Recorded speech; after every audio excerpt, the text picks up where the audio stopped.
चुड़ैल अपनी खतरनाक हंसी से पूरे गांव को खून से बहा रही थी। लोग डर के मारे जान बचाकर भाग रहे थे। हर तरफ सिर्फ चीखने की आवाज गूंज रही थी। और तभी एक बुजुर्ग बाबा आते हैं जो पिछले 20 साल से खुद को एक कमरे में बंद करके रखा था। वो गांव के बीच खड़े होकर जोर से चिल्लाए, राधिका। अचानक चुड़ैल की हंसी बंद हो गई और वो सीधा बुजुर्ग के पास आई।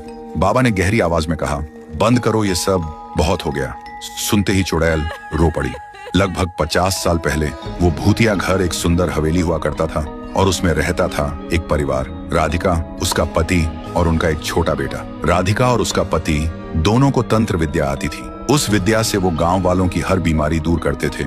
बच्चों का बुखार, औरतों की बीमारी, बुजुर्गों की सांस की दिक्कत, सब कुछ वो ठीक कर देते थे। गांव वाले उन्हें भगवान मानते थे। लेकिन एक दिन गांव में सूखा पड़ गया। अनाज खत्म हो रहा था, पानी सूखता जा रहा था। गांव वालों ने सोचा, इस बार राधिका और उसका पति ही हमारी मदद करेंगे। उन्होंने जोर दिया कि अपनी तंत्र विद्या से पानी बुलाएं। पति मना कर रहा था, बोला कि ऐसा करना प्रकृति के खिलाफ होगा। लेकिन गांव वालों का दबाव बढ़ता गया। उन्होंने धमकी दी, अगर तुमने मदद नहीं की तो तुम्हें और तुम्हारे परिवार को गांव से निकाल देंगे। मजबूरी में राधिका के पति ने एक यज्ञ किया। पानी तो आ गया, लेकिन उस यज्ञ की बलि में उनका अपना बच्चा चला गया। गांव वाले चुप रहे। किसी ने आगे बढ़कर उस परिवार का साथ नहीं दिया। और उस दिन के बाद राधिका के दिल में सिर्फ एक ही बात रह गई, जिनके लिए हमने अपना बच्चा गवा दिया वही लोग हमसे मुंह मोड़ गए। फिर एक दिन राधिका ने अपना सारा तंत्र विद्या एक पुरानी झाड़ू में डाल दिया और अपनी जान देकर अपनी आत्मा को उस झाड़ू में कैद कर लिया था। फिर जब उसका पति घर आया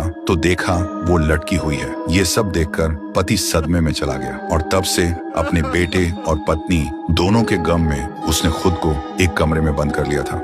लेकिन अब उन्हें समझ आ गया था, राधिका अपने बच्चे के गम में सबको खत्म कर देगी। फिर राधिका बोली, पति तुम कैसे हो? तुम्हें बहुत दिन बाद देखकर मुझे बहुत अच्छा लगा। आओ हम मिलके अपने बेटे का बदला लेते हैं। ये सुनकर पति की आंखों से आंसू बहने लगे। उसने बस इतना कहा, रुक जाओ जानी, बहुत हो गया। राधिका चीख उठी, नहीं, इन लोगों ने मारा हमारे बच्चे को। इन्हीं की वजह से हमारा बच्चा मर गया। इन्हें मैं कभी माफ नहीं करूंगी। कहकर वो दोबारा आसमान में चली गई और उसी खतरनाक आवाज से हंसने लगी। उसके पति नम आंखों से बोला, आई लव यू जानी।